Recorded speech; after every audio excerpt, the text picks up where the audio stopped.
Okay, hello. Let's see.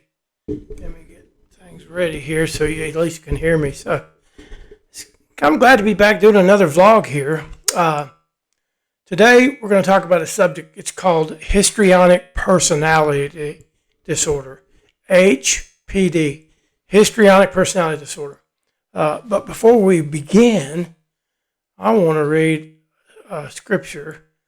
It's Psalms 139:5, and this comes from what we call the TPT, the Passion Translation. And so it's really good. It says, "You have gone into my future to prepare the way, and in kindness you follow behind me to spare me from the harm of my past. You have laid your hand upon me." So I think that's a really a fitting scripture, for us. And so look it up. It's called the translation, the Passion Translation.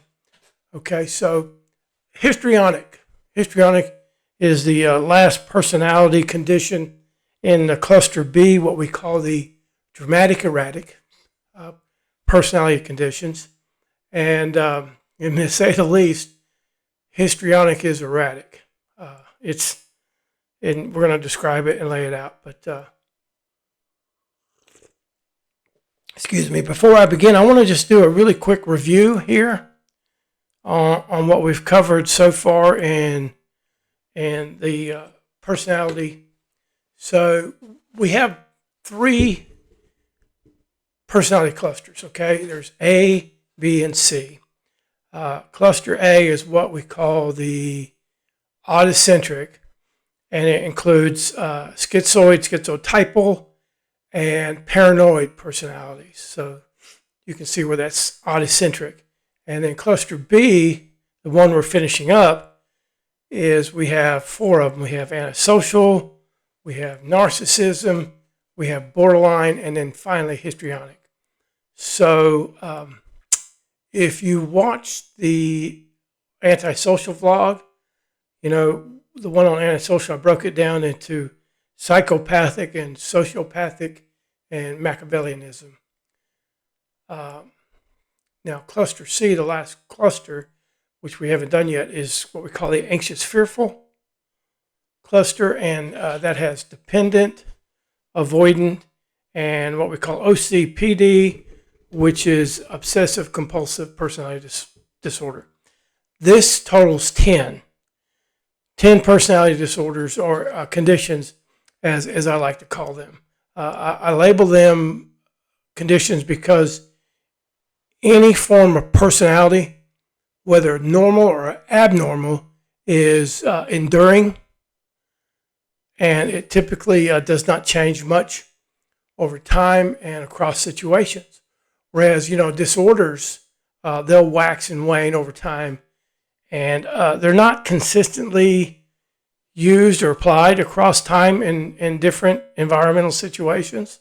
Okay, so that's how I sort of say the difference between conditions and disorders. Okay, so real quick here, I need to cover the 6 criteria, because I don't want to forget to do that. So for every personality condition, there are 6 general basic criteria. And I know I've listed them in every vlog, but someone may be new to my channel or this vlog. And so the first criteria for personality conditions or disorders is it's got to be a lifelong behavior, and it must be markedly different from normal societal expectations. An example would be antisocial, where the person has this low display or is absent of any empathy. We as people expect others to have some level of empathy. So one without any feelings of empathy is, we consider that markedly different as to what is expected in society. And let's see, the second criteria is the personality condition must cause extreme hardship, or negative consequences or negative outcomes, consequences within relationships, or at occupational types of environs or other societal environs, okay? Now, we pointed out that borderline definitely meets this criteria, remember, within relationships. And I think as we look at histrionic, we'll be able also to see that effect, okay? And I'll explain that a little bit more as we go on. But thirdly, and I've mentioned this before, the condition must be lifelong and not change in any dramatic way, okay?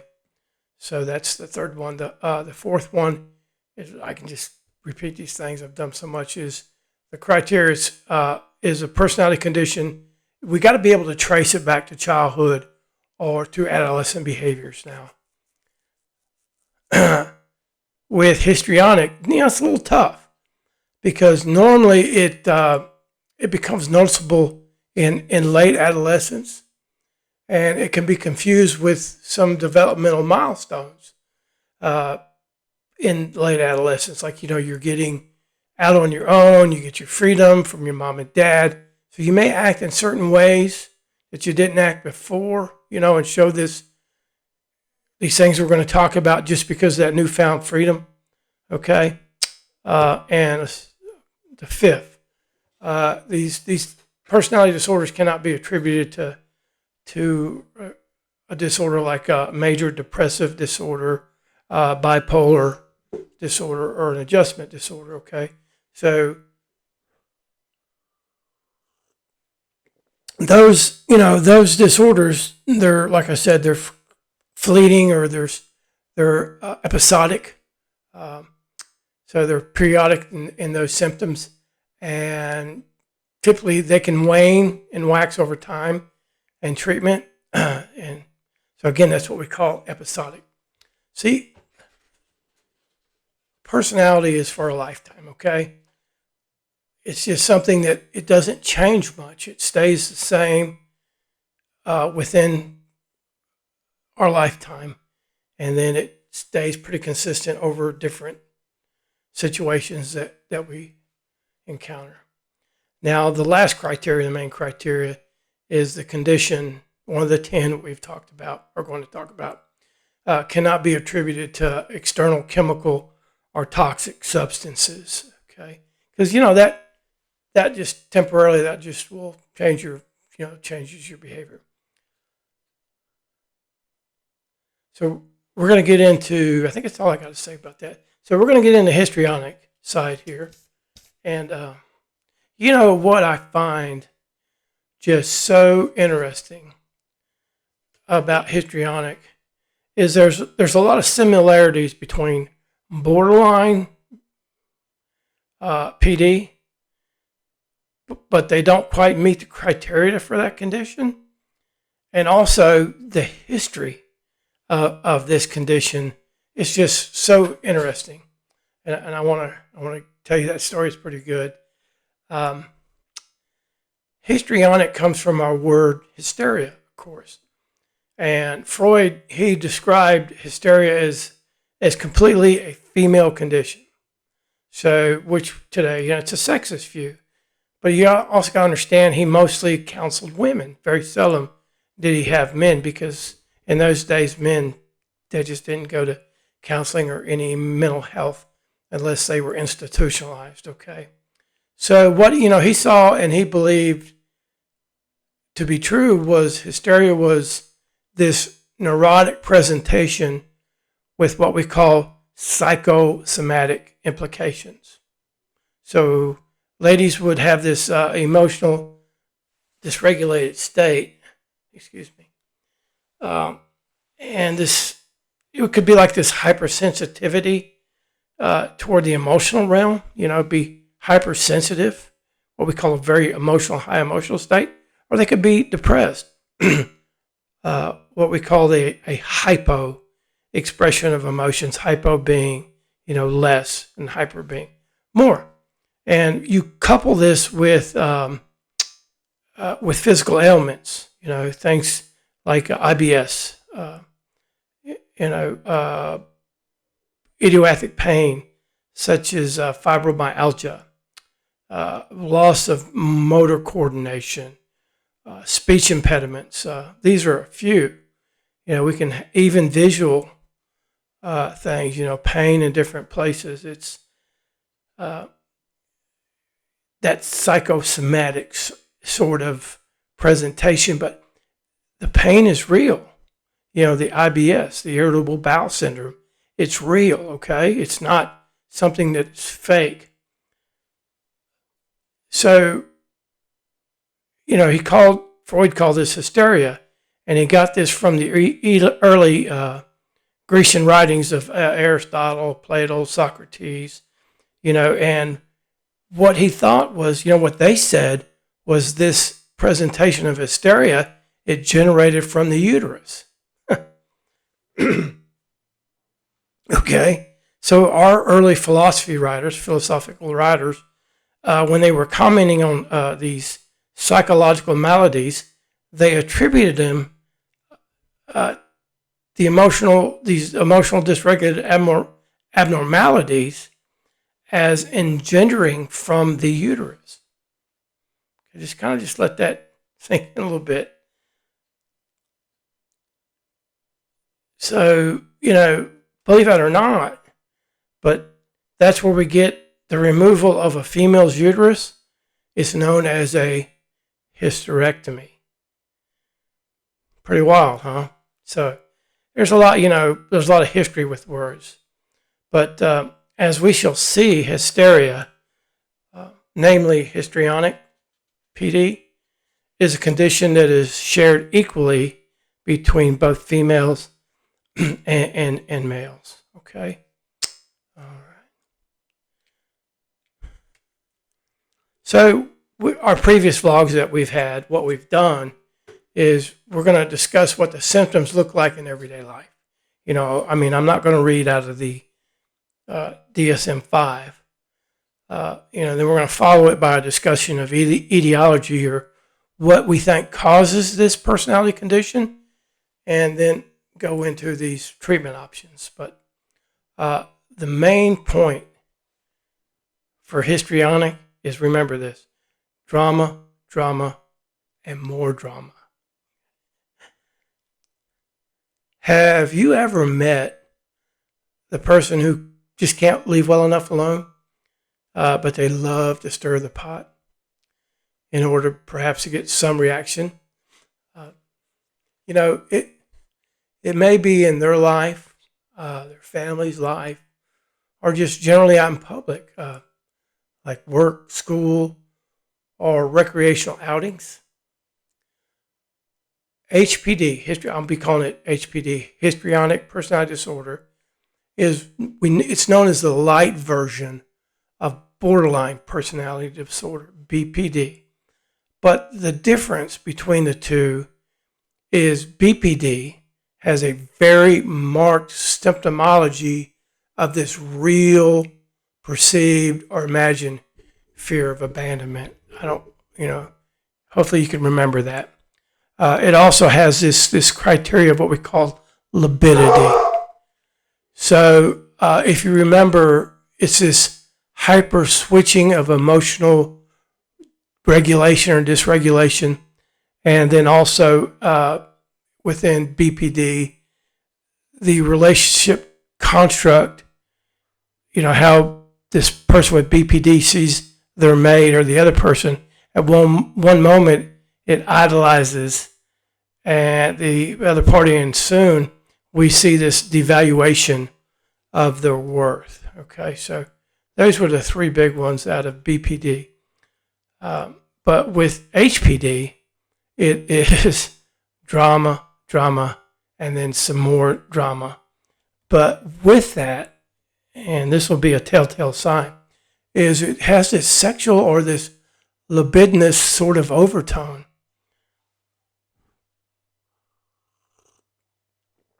Excuse me, it's good coffee.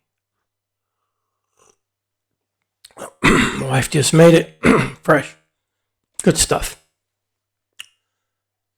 So both BPD and HPD, they seem very much alike, but with borderline, there's more of this emptiness. It's very intense, this intense emptiness within them. They also have this sort of self-destructive characteristic. Remember that in BPD we said that we had self-harm, like cutting, burning, skin picking, which we call excoriation, and maybe what we call trichotillomania, which is, hair pulling here, pubic hairs. But, also we'll see these angry disruptions with relationships more in BPD than in HPD. So there was a lot more relationship animosity and acrimony in BPD than in HPD. And also there's more of a identity disturbance, I guess, is more pronounced in BPD than HPD. But it can be very difficult for even the experienced clinician to differentiate between the two. And, that's very important because the treatments are different. So, like all personality conditions, there's this sort of dimensional sort of fashion, meaning on the left, there are these mild symptoms, and then in the middle, we have these moderate symptoms. And then on the right over here, we consider them, categorical, meaning that they meet enough of the criteria in the DSM-5 for diagnosis.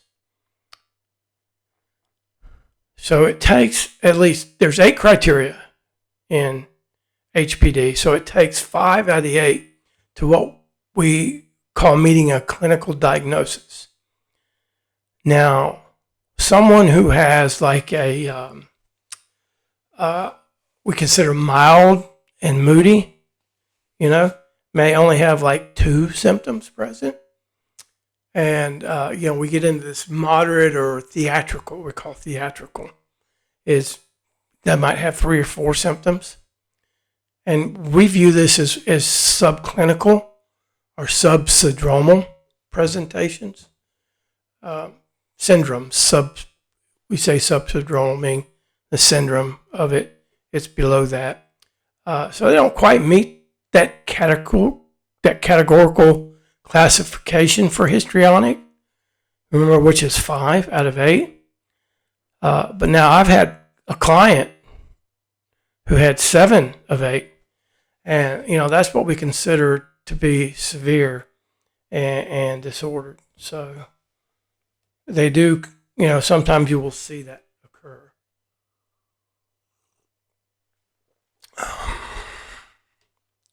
Okay.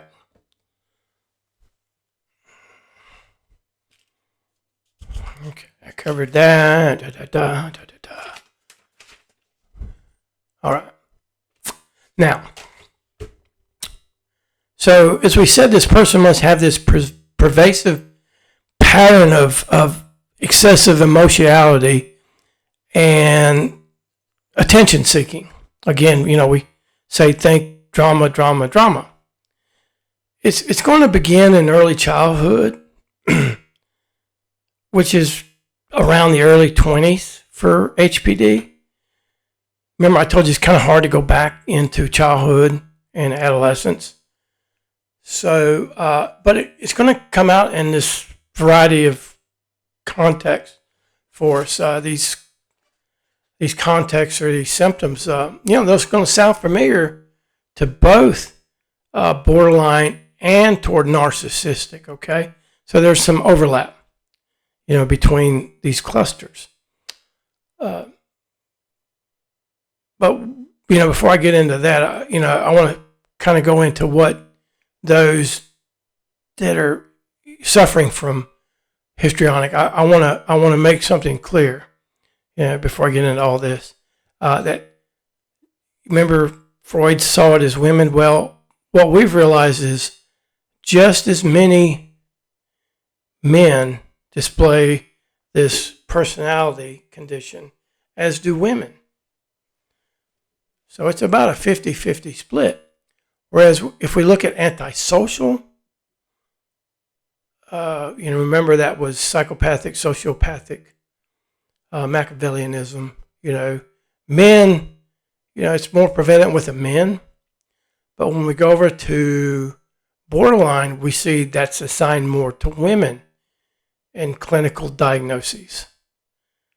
And I think if you remember in narcissistic, it was both about 50-50, so it's equal with men.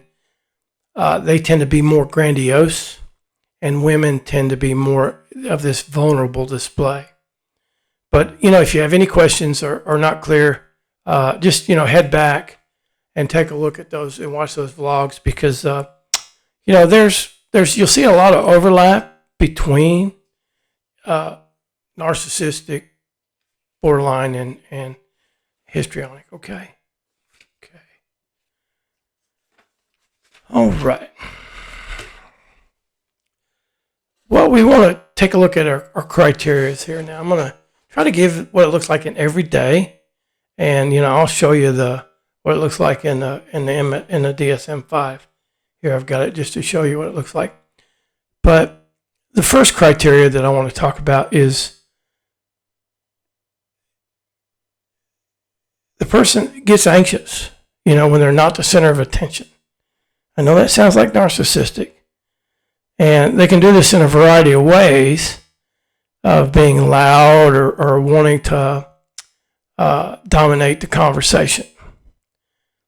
Now, a handy method of, I think, doing this is sharing some sort of juicy piece of gossip. All right? So, as you can say, it's drama-oriented, okay, when they do this. Whether it's true or not, it's irrelevant. And they do this in order to control the group or the conversation between them and another or others. I had a client who I knew socially, beforehand. We knew her. And because, we live in a small town. And she had this habit of loud and uncontrollable laughter. So I remember it was long before, I shouldn't say long, but before she became my client, my wife and I went to this movie. It was a comedy, and behind us, several rows up, was this woman with her husband and a couple of other people.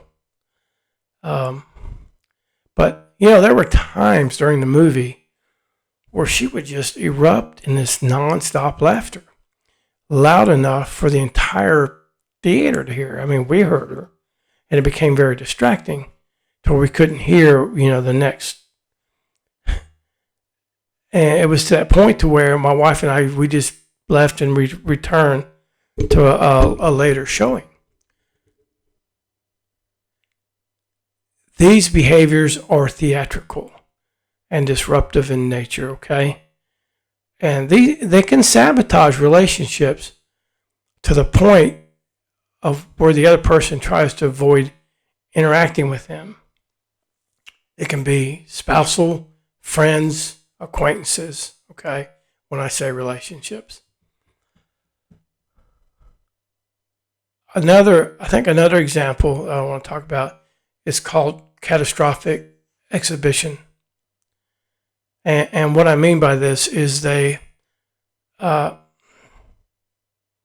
catastrophize and make mountains out of molehills, so to speak, I guess.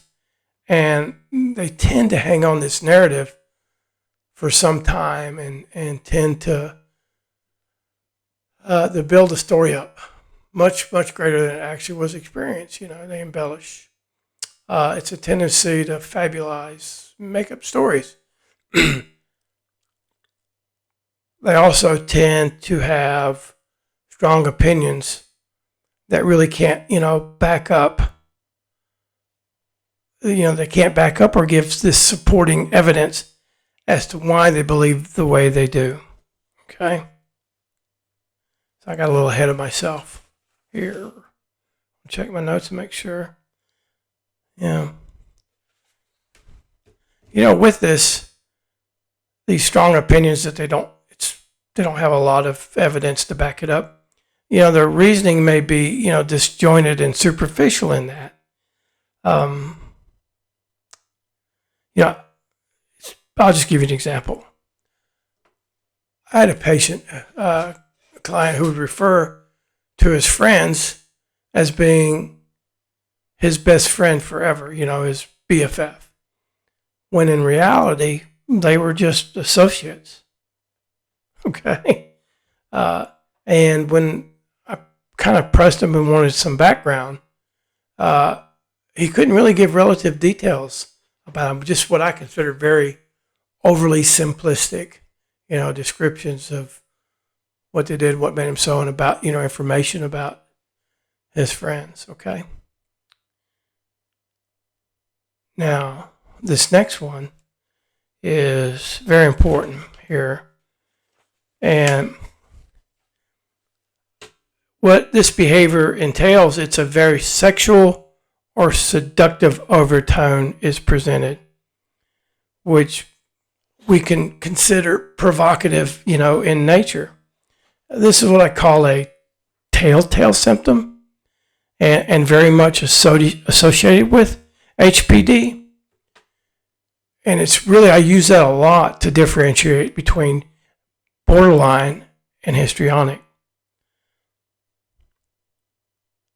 What I mean by, you'll see in more so like dressing inappropriately, revealing sexual or seductive parts of the body by, excessive tightness of clothes or showing excessive cleavage, even allowing nipples to protrude to the clothing. This is an example.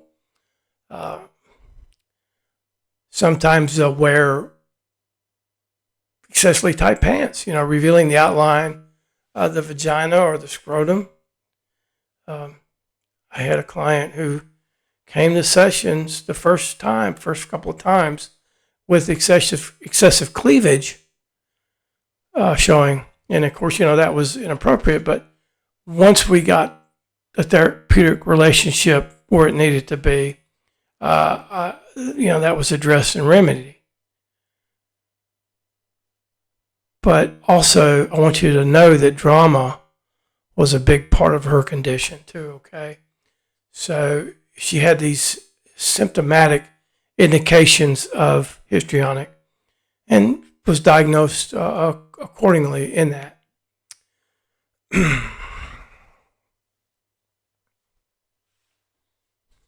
Okay.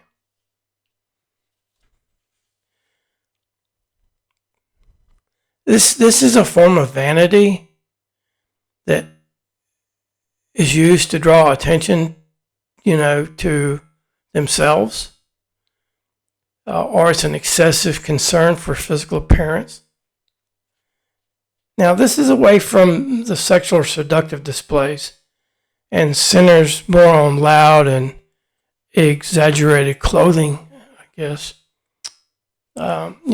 So the excessive use of cosmetics or hair colorings or hairstyles, which are counter to societal expectations, okay? That's important, remember, the basic criteria. And it was something that was outside the normative, outside of societal expectations. They have the tendency to follow the fads, but really overdo it in some ways. For guys, these guys that are chiseled bodybuilders, okay, they go out and they display their physique in social settings where it's obviously not appropriate, or we'll see these plastic surgeries and body modifications meant to draw attention. Now, I'm not saying that everybody that has this has histrionic. You've got to have these other criteria, okay? Excessive Botoxing, we've seen that. It's in fad, but we can call it excessive displays of that. A lot of tattooing or piercing that's readily visible to us or others is another example. I don't want this to be taken, out of context or misunderstood what I'm getting ready to say here. But this is my experience. In some cases, and I've had these now in clinical presentations. Excessive body weight or obesity that's not connected to these, pathological permutations, such as binge eating and things of that nature. It can be a form of drawing attention to oneself. Okay?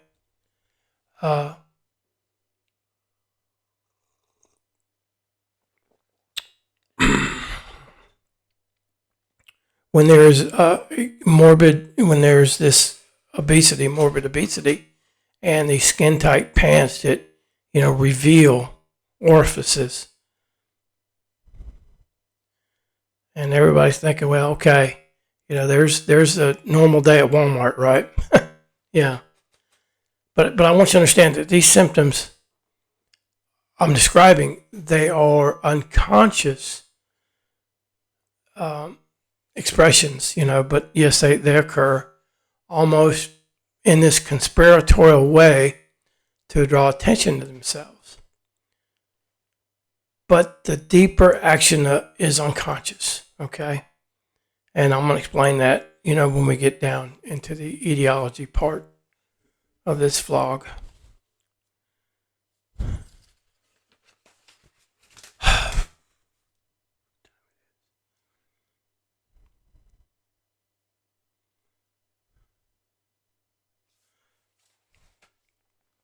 Another symptom or characteristic of histrionic is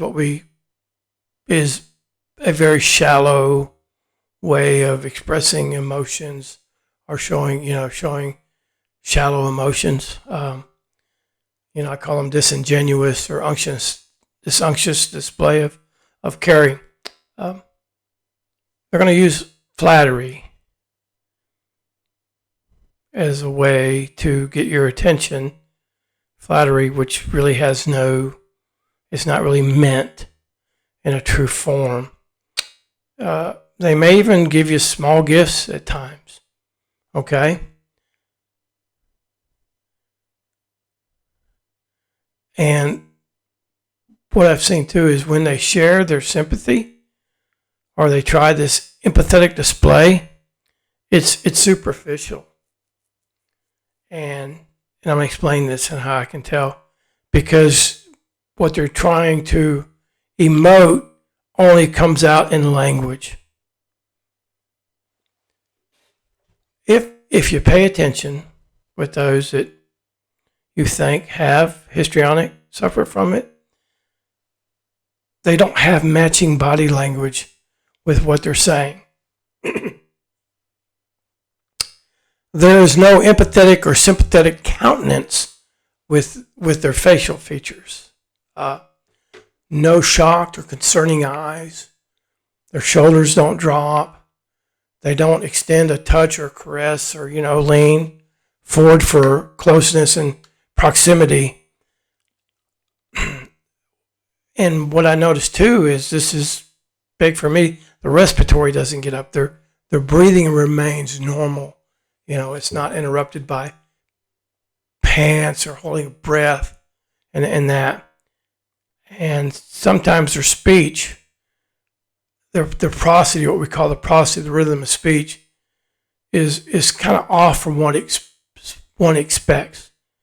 Oh, I'm so sorry. Whereas, oh, I'm so sorry. I'm so sorry. See that difference. So I think the secret here is to pay attention to the body language and not so much the words. Because remember, it's all about them being the center of attention. So if they do show emotion, it's sort of out of whack to the situation. It's incongruous and theatrically over the top, and they do that in order to take attention away from the one suffering and onto them. In that respect, okay. I could tell you a story about some weddings, that women who dress in very provocative ways to sort of outbid or to outdo the bride, okay? And so you've probably seen that, okay, in that respect. So, all right, moving on. I can tell you so many stories in this.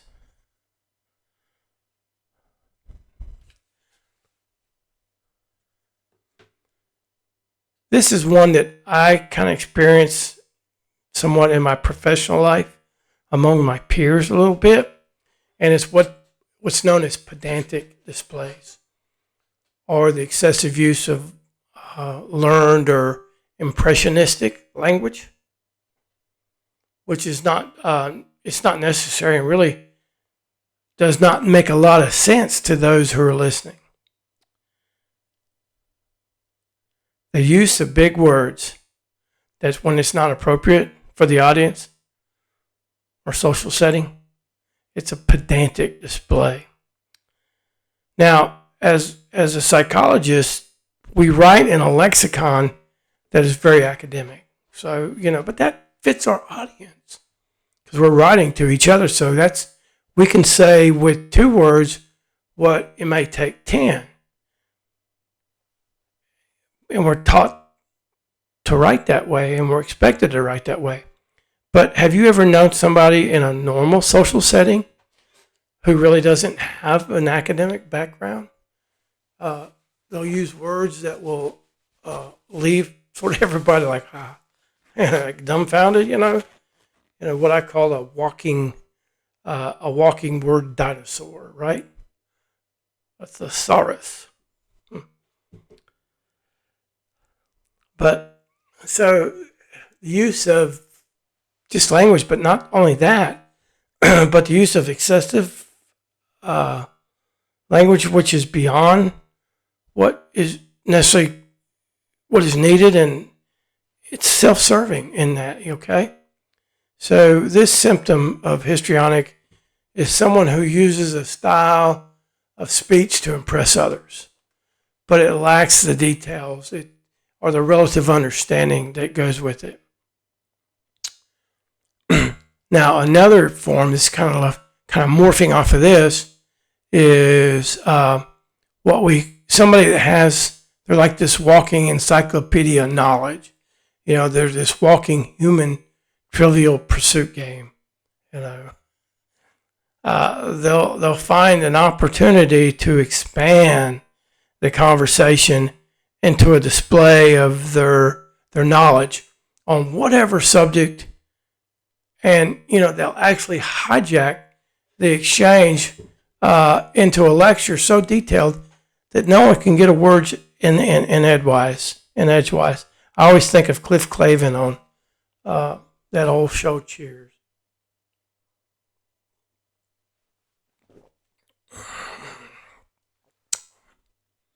They they can be someone who is constantly correcting others too on mundane and minute things. I'm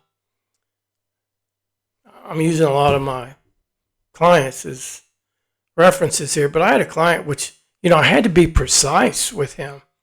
The recollections are he would interrupt me and he'd correct me.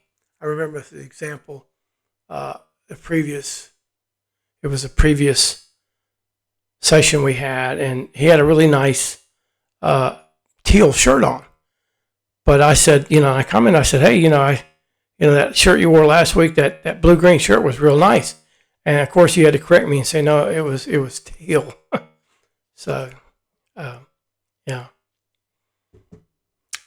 So moving on. Okay. Suggestibility here in that. Those that present with histrionic, is they have this suggestibility, meaning that they have this preponderance to go with the group, or someone that is viewed as or situated more higher within the hierarchy, I guess is a good way to put it. I was wanting to say, you can use the word powerful, but I guess the word really is dominant, okay? Or more of an A-type personality. They may not have the power, but they tend to have this dominance of it, and it tends to have sway and influence over them. again, I had this former client, and for about 20 years, I guess, she was a member of this religious cult. But she eventually separated herself from it. But during our discussions, she couldn't, she would talk about these conspiracies and she would emotionally invest in beliefs that she couldn't provide real evidence as to why. She was adamant in these beliefs, and they controlled her reading and research, okay?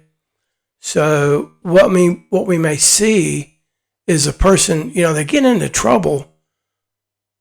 Again, back to the basic criteria, something that's not expected as part of the norm, or it causes relationship problems or problems, occupation, societal ways.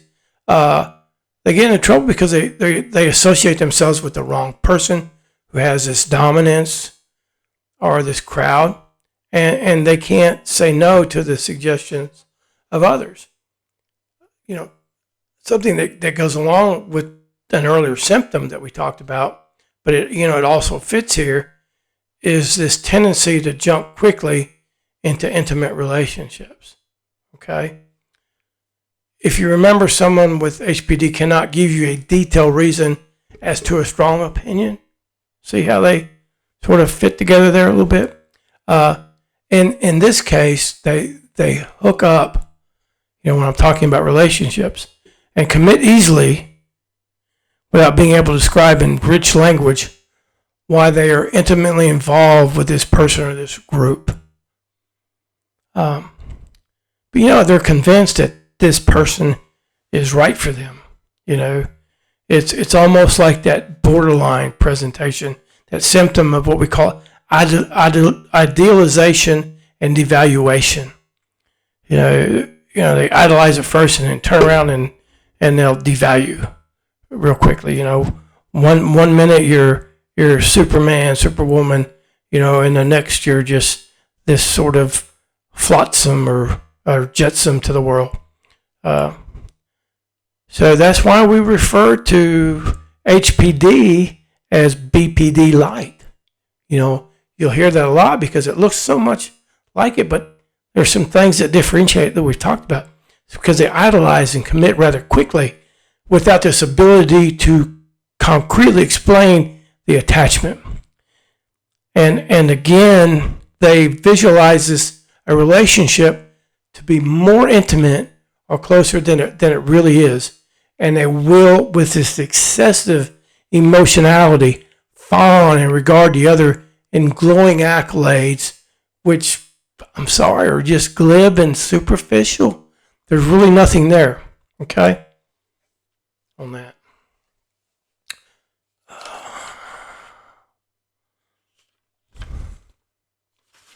All right. Okay. Now, one last thing I want to mention here is the lack of same-sex friends. So perhaps what we may see, I don't know, this is what I'm thinking, I'm thinking that perhaps maybe their provocative nature may become a threat to their friends' intimate or close relationships. So they tend to shy away from regular interaction for fear of interference with that person, okay?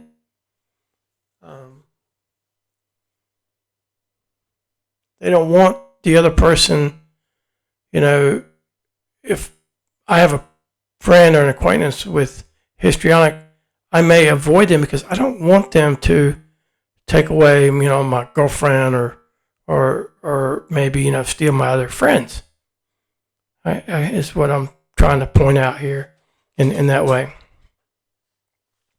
So we've covered that. So I'm going to do a quick overview here.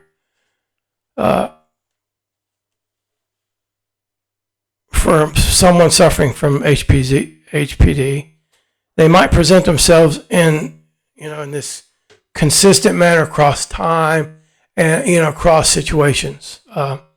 And I just want to show you here real quick before I kind of get into this.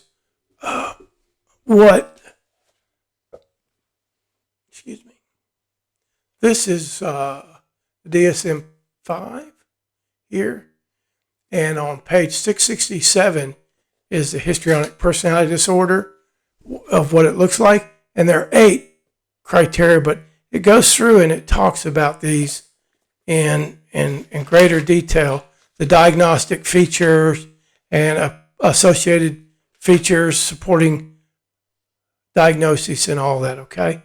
So, and it's got quite a bit. And of course, this goes on to narcissistic after that. So they're all right next to each other. You got borderline is right before this that we covered. Here's borderline. So they're all grouped together, sort of right there. So that's what we may say. I try to put those 8 in what it may look like in everyday life instead of just reading the 8, okay? Because you can do that. You can go and read that. So we'll move on to etiology. What do we think causes this? Now I'm going to get deep into some stuff here. I'm going to need to break my brain out too,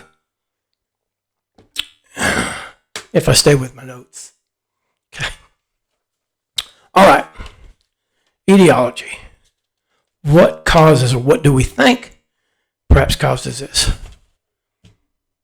Now, we conceptualize personality and, of course, personality disorders as the way someone consistently thinks, feels, or behaves, whether it's normal personality or abnormal personality, okay? So I'm kind of giving you a quick definition of personality. But, and they come from 2 factors. And the first factor is temperament. Temperament is something that we're born with, and thus it's biological, i.e. Genetic. The other facet is environmental. When a person experiences, what a person experiences in developmental trajectories across the lifespan, okay? Mainly now, for personalities, mainly neonate through puberty, but even sometimes up to about 25 years old, okay, when that prefrontal cortex, this baby right here, oops, there goes my phone. When the prefrontal cortex right here, let me kind of get it up so you can see that, right in here, when that'll mature around 25, and it develops and matures, and this all has bearing on our personality or our personality disorder development, okay? But before I get too far down this, I want to point out something here, what's known as epigenetics. What epigenetics basically is the changing of our genes by the experiences we encounter and also those we do not encounter. It's very important. What we encounter and also what we don't encounter. See, our genes will turn on proteins in response to stuff and turn off proteins when we don't have certain situations or environments that we're experiencing. So depending on experience, this all happens. We have this thing, what we call plasticity, within those neurological regions. Pruning is what we call pruning. Okay, it's sort of the earliest example of it. So, but that you can see, but we know there's, even in the womb, wirings going up, epigenetics are occurring, okay? Turning off and on proteins to make genes, and I'll explain that here shortly. But in pruning, what happens is pruning discards those neurological networks that we do not use. This is going to happen around 2 or 3 years old. In our gray matter, when we're about 2 or 3, what happens is in our gray matter, that's really what we call our neurons, but it's gray matter at their highest levels at this time. So our neurons, we have more neurons at this time, brain cells, than any other time in our lifespans. So, yeah, basically we're geniuses at this age that still poop in our pants, right? But what occurs is in those parts of the brains, neurons and neurological circuits which are used, they get strengthened, and those axonal connections become strengthened. Okay. Now axons are what we call the white matter. Okay. So gray matter is your cell, your brain cell, and white matter are the wires, but they're called axons. Okay. And they connect our neurons together. These axons do. That's why sometimes, we'll see the white matter is different in other cultures at kicking a soccer ball. Those assigned circuits, they'll strengthen up, in our parietal up in here, the motor area of our brain. And the connections are very, very strong. And they'll wire up and causing what we call greater sensitivity. This is called the Hebbian rule. Hebbian, Hebbian. It's basically circuits that fire together, wire together. But it's also been said that those that don't die together. Okay, so if they don't fire, then they'll die together too. So now, if you think about that statement, not only do our motor areas and those cogitative areas become sensitized, aka strengthened is best, but also the emotional areas are impacted, which are, basically our right lobe here, okay? Because this is what, in the first 2 years, this is in what we call a hyperwiring, that goes on. And then inside, in the limbic area, the limbic regions, get my brain apart here real quick. So we're going to show, come here, brain. So here in the limbic area, of course, this is the left hemisphere, but, left and right are the same with the exception of the pineal gland. There's only one. But in here, we consider this the limbic area, the seat of our emotions, along with emotional memory, which happens there, but also with the right side of our brain. Because when we're young, the right side is also, it's wiring up and remembering.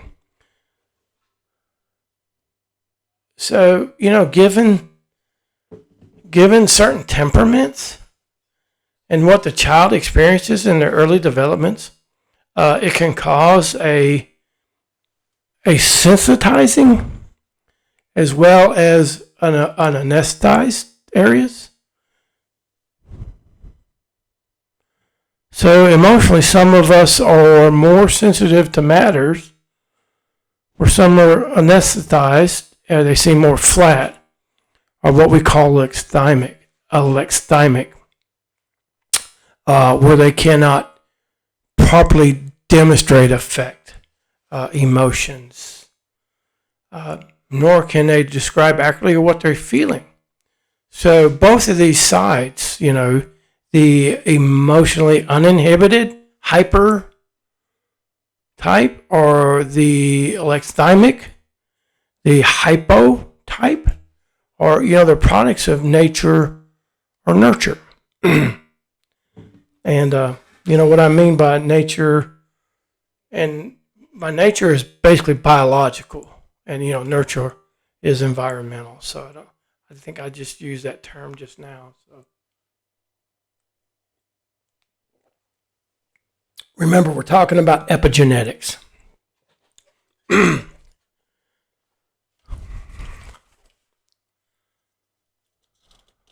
Okay, this is going to be a long video, but I'm going to get through this one, okay? I don't know when I'll have time to finish. Now, since we got that little tidbit out of the way, let's talk about the etiology of HPD, and it both has what we call genetic, biological, and learned or model behavior, which is environmental. Okay, so you remember nature, nurture, nature being biological, genetic, nurture being what we experience in learned or model behavior, and also, it can impact how the proteins are either turned off or on, and whether in our brain it stays wired or it becomes anesthetized and basically they die. Okay, so but what I want to say is that with HPD, it has both the genetic and environmental, and we see that it tends to run in families. Okay. I think it's important to discuss first the biological categories. And I'm going to do it from this electrical chemical approach, and I hope I don't lose you, but I'm going to make it really simplistic in that, and it's plain and simple. So we're just this conglomeration of electromagnetic current and chemical messengers, but not only in our brains, but, through our entire body. Okay, this is a very simplistic approach, this electromagnetic chemical sort of being that we are, electrochemical we say for short, but it's the buttress for what we call the materialistic view of life. We will only value what we can see, and that is the electromagnetic and chemical stimulation throughout the body as a basis for life. But, we know as Christians, for those, we know there's more than that. We know we talk about souls, and it goes back to the Cartesian debate.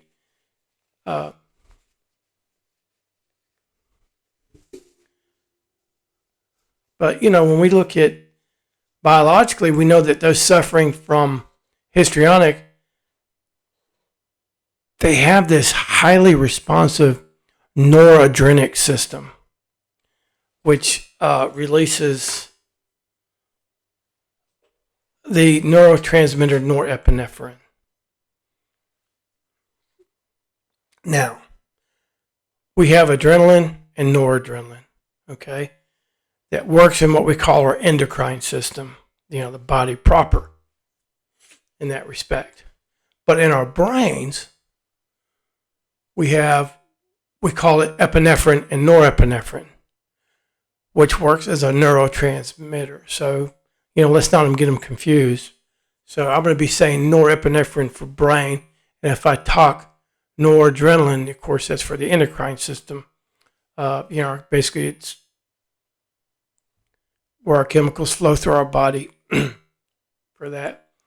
But I think before I get into the specifics of norepinephrine, NE, I want to, and I think this is important a little bit, is to quickly cover neurotransmitters. I'm just going to give you the real quick here. We have basically about 100 different types of neurotransmitters.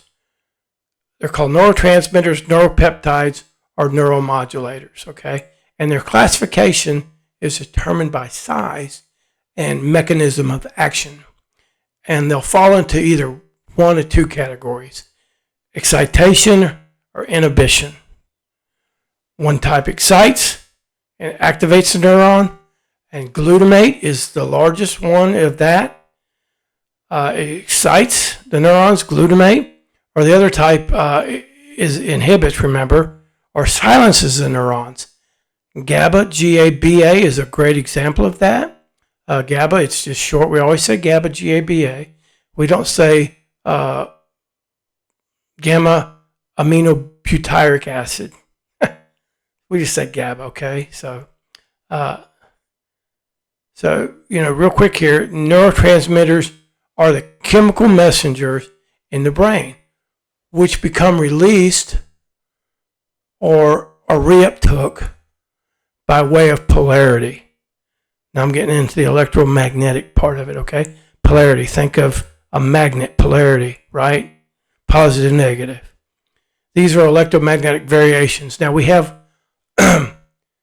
depolarization. We have polarization and depolarization. And they're either positively are negatively balanced. We have what's called ions. If you know anything about ions, you know it's missing an electron.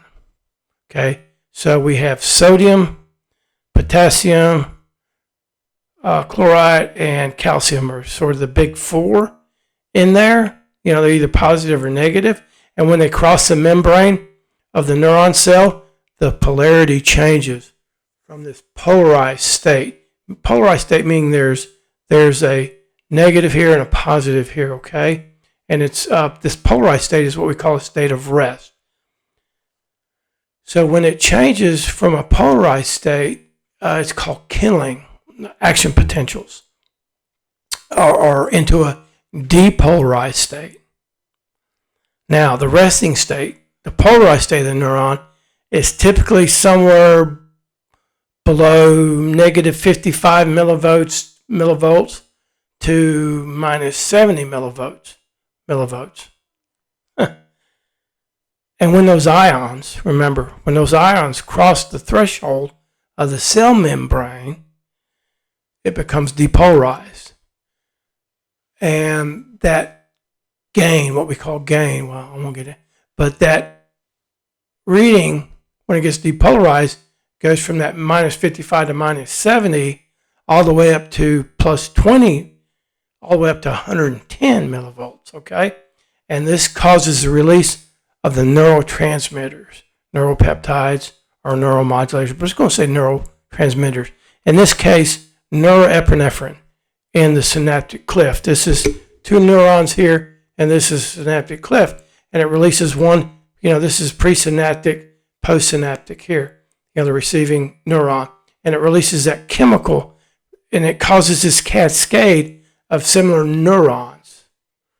It's got to be a norepinephrine neuron, okay? And it causes that. Now, there are like 85 billion neurons in an adult brain. Remember, when we were 2 to 3, we had about a lot more. But they get pruned. And as adults, we have about 85 billion and about 100 trillion synaptic clefts. And those are synapses. That's that position in between the neurons. They're called dendrites and synapses, okay? So don't get too much into that. But, what is really strange here is we only have about 3,000 norepinephrine specific neurons, about 1,500 in each hemisphere. And when you think about it, that's excessively, diminutive, comparatively speaking. So I hope that wasn't too quick, but that was just a very, very simplistic and quick explanation of the electromagnetic chemical reactions in our noggins. So what goes on, when that happens, okay? Now, getting back to norepinephrine and what goes on there.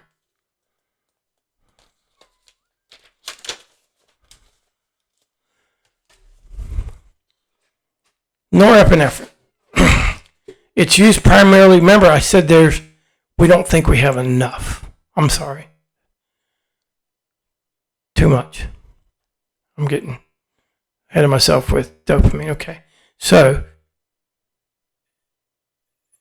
it's used primarily for attentive and focal conscious states. Norepinephrine does. It causes us to pay attention and focus. What we think is going on is those suffering from HPD have too much norepinephrine activity. They have too much of that going on. And that proper balance is out of whack. So it can be two causes. It could be just too much, or it doesn't reuptake right and store it again. So, but what is really interesting is norepinephrine is synthesized from another neurotransmitter, and that's dopamine. So out of dopamine comes norepinephrine, which together they act as this catalyst on this sympathetic nervous system of ours. This is how we feel the emotions, and so much more. Fight or flight or freeze or faint or flag. Okay, this thing that goes on with us when we have threat, when we have threat. So we either freeze, we either fight fight, flight, flag, which is sort of, we're not really frozen, but we sort of disassociate, or we faint. We're completely out. So,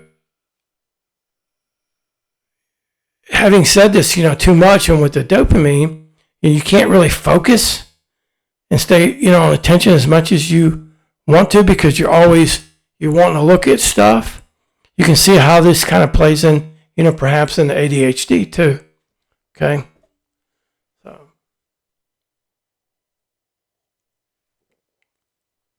All right. So now I'm going to show you here real quick where it comes from. The locus coeruleus, or the LC. So here is the brainstem, reticular formation in there, brainstem and all that. So just above the pons. So the pons is right in here, right above the reticular formation which is part of the upper brainstem, as we can see. This is our RLC, locus coeruleus in here, okay? So that's where the norepinephrine comes from. Remember, 1,500 on the left, 1,500 on the right. Not a whole lot, in that respect. And this produces the norepinephrine, and it projects through the limbic area, mainly in the limbic area, remember, in here. So it'll project in there, like in the hippocampus, which is for memory. So that's, part of it. The cerebellum in that, on this here. I'm trying to remember as I'm looking at the view here. The cerebral cortex, which is up in here. You can see it projects up into here. The hypothalamus. This is the thalamus, and the hypothalamus is down here. It's a real small area in there. And then what we call the VTA, or the ventral tegmental area of the brain. It's down here on the bottom, ventral tegmental. It's on both sides, okay? And, it has 10 points, tegmental, and ventral being the bottom area, okay? So, for that. Going through anatomy here in my mind. So, what happens is there's this autonomic effect, the autonomic nervous system. It's automatic, but it's really not automatic. We say autonomic. It has this effect on these areas that produce arousal, what I told you about, which is the hypothalamus, this small area right there. Okay? And it's the seat of wakefulness, arousal, attention, circadian rhythm, cognitive control, and working memory. Of course, is up here on the cerebral cortex, and that. The amygdala has the fear threat, the negative emotional memory, and sexual interest is the hypothalamus, and that, and hunger, I think, again. Did I mention hunger down here with the hypothalamus? Okay. So we have that on that, okay? So I hope that's not too much, but I kind of wanted to get in that because we think there's too much norepinephrine. And, we can do things, for that. But that chemical does a lot. It really does.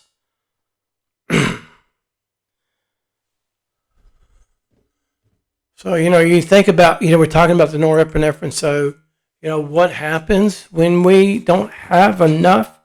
Like we were talking about, we have too much. We say we get a little too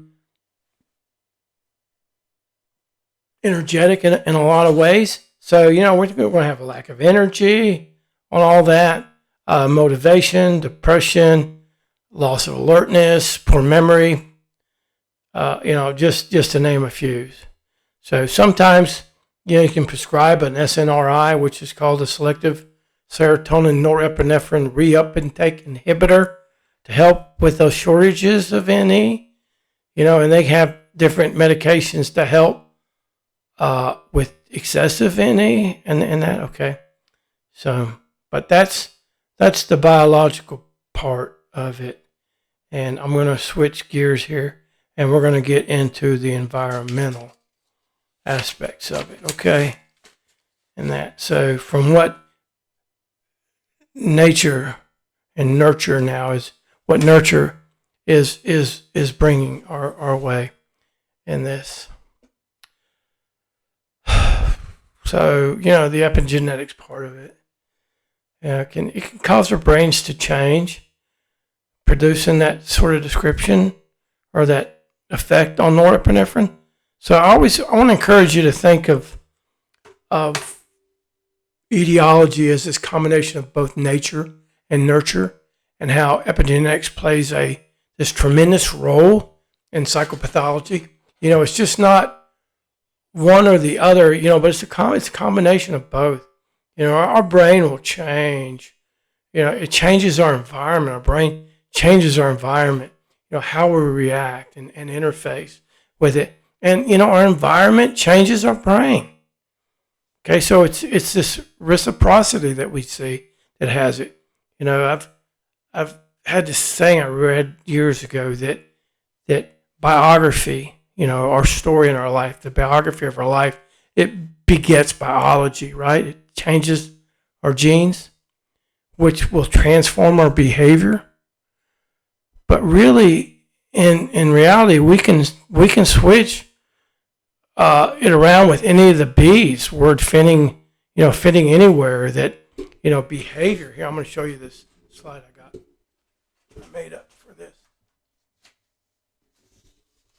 Okay.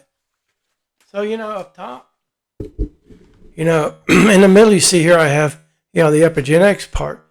We have behavior, and we see it goes down to biology, and it goes across to biography. Remember, that's our story in our life, and it all just sort of goes and it fits together. So any one of these, biology can change behavior. Behavior can change biology. Biography, what we experience in life can change biology. It can change biography, can change behavior. See, our behavior changes what we can experience, how we react to something. So it just all fits together there in that respect. And I'm not that good at getting online and making slides. I guess I'm not. So, okay. Where are we at? Okay, so show slide. Got that.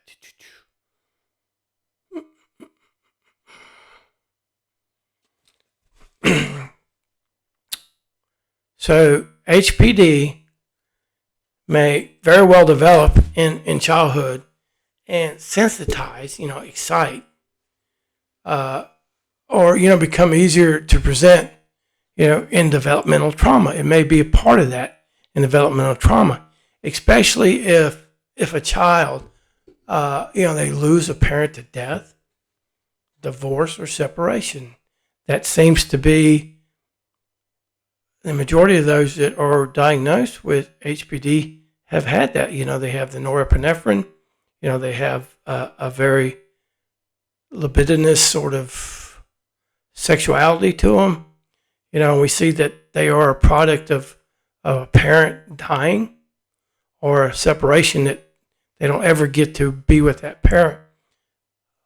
We can say that there's some inadequate love and nurturing toward the child, that has this sort of impact, this deleterious impact on their self-worth also. So